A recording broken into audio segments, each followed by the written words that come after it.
Assalamualaikum warahmatullahi wabarakatuh. Alhamdulillah. InsyaAllah saya Muhammad Amir Syazani bin Masdar, guru subjek Tauhid untuk tahun 3, untuk darjah 3 bagi tahun 2021, insyaAllah. Baik, sebelum tu kita sama-sama baca doa belajar dulu. InsyaAllah. Tanda tangan semua. Doa sebelum belajar. Allahumma aftah alaina hikmataka waishur alaina min khazaini rahmatika ya arhamar rahimin. Baik, amin ya rabbal alamin, insyaAllah. Baik, untuk kandungan buku Tauhid tahun 3, kita boleh tengok ada 4 pelajaran. Okey, baik, pelajaran yang pertama beriman kepada Rasul. Pelajaran pertama beriman kepada Rasul ada 3 unit, iaitu mengandungi daripada pengertian, hukum dan dalil beriman kepada Rasul. Kemudian pengertian Rasul dan perbezaan Nabi dengan Rasul. Kemudian unit 3 Rasul Ulul Azmi. Baik, untuk pelajaran kedua taat kepada Rasulullah sallallahu alaihi wasallam. Kemudian pelajaran yang ketiga Nabi Muhammad Khatamul Anbiya, dan pelajaran terakhir, pelajaran keempat, sifat Allah Subhanahu wa taala yang wajib dan mustahil. Baik, insya-Allah. Okey, kita teruskan slide seterusnya. Baik, siapa tahu rukun iman? Okey. Siapa tahu rukun iman? Baik, kita boleh tahu, kita tengok. Okey, rukun iman ada berapa? Ada 6. Baik, untuk yang pertama beriman kepada Allah. Untuk yang kedua beriman kepada malaikat. Untuk yang ketiga beriman kepada kitab. Kemudian beriman kepada Rasul yang keempat. Dan yang kelima beriman kepada qada dan qadar, dan serta yang terakhir yang keenam beriman kepada hari akhirat. Baik, kenapa Ustaz tanya soalan ni? Sebab baik, okey. Jadi tauhid ini tentang beriman. Baik, jadi tajuk kita pada kali ini adalah berkaitan tentang rukun iman yang keempat, iaitu beriman kepada Rasul. Baik, kita tengok. Okey.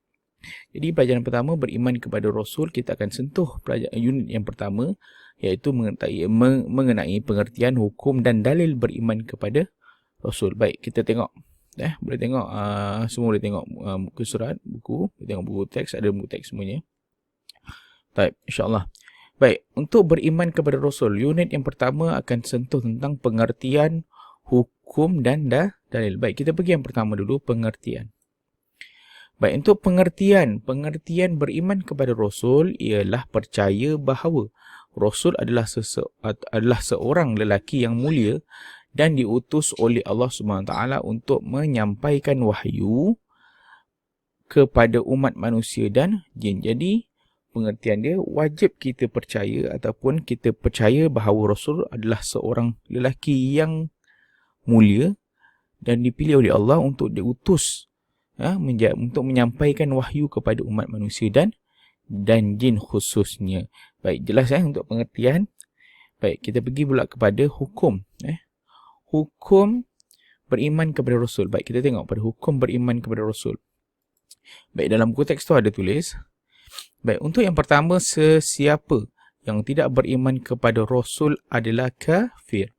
Baik, jadi jelas bahawa hukum bagi orang yang tidak beriman ataupun tidak percaya kepada Rasul dihukum sebagai kafir ataupun keluar daripada Islam ataupun bukan Islam, bukan mukmin atau bukan orang yang beriman lah.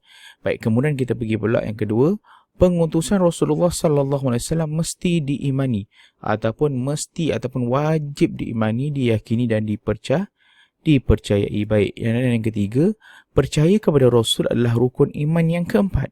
Jadi hukum percaya atau beriman kepada Rasul itu merujuk pada rukun iman yang keempat.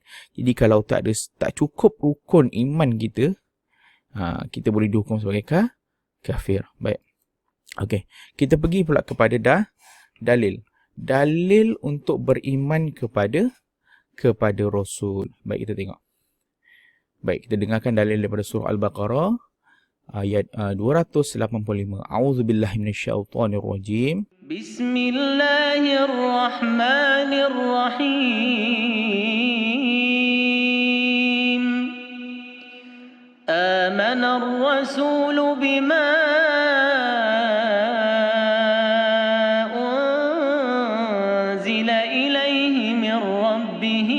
والمؤمنون كل آمن بالله وملائكته وكتبه ورسله لا نفرق بين أحد من رسله وقالوا سمعنا وأطعنا غفرانك ربنا وإليك المصير. Sadaqallahul azim. Baik, kita tengok dia punya maksud dia. Maksud surah Al-Baqarah ayat 285 Dan buku pun ada tulis, ada buku teks, boleh tengok sama-sama. Baik. Rasulullah telah beriman kepada apa yang diturunkan kepadanya dari Tuhannya. Apa yang telah diturunkan kepada Rasulullah itu, Rasulullah beriman atau percaya dan yakin bahawa dia diturunkan daripada Allah Subhanahu Wa Taala. Dan juga orang-orang yang beriman, semuanya beriman kepada Allah dan malaikat-malaikatnya dan kitab-kitabnya dan rasul-rasulnya.